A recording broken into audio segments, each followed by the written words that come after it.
May nga isla sa habagatan, adunay matahong nga kinaiyahan.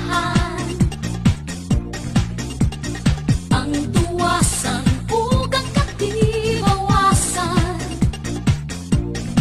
mga busay nga maayong kaliguan. Ang hibok-hibok atong sakaon, kay ang tibuok isla nindot lang tao.